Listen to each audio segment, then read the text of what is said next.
என்று. கர்த்தருடைய ஆசீர்வாதம் மிகுந்த ஐஸ்வர்யத்தை தரும். ஆனால் அதனாலே நமக்கு வேதனை எதுவும் இல்லை.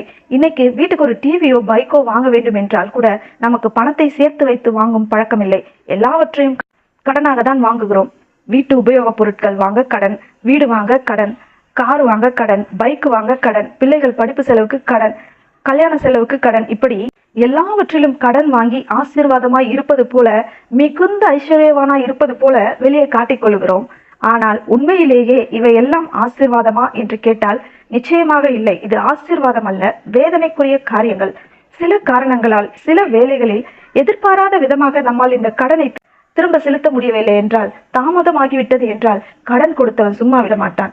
போன் மேல போன் பண்ணுவான், மெசேஜ் மேல மெசேஜ் அனுப்புவான், அதுக்கப்புறம் வீட்டுக்கு ஆள் அனுப்புவான். இதெல்லாம் வேதனைக்குரிய காரியங்கள்.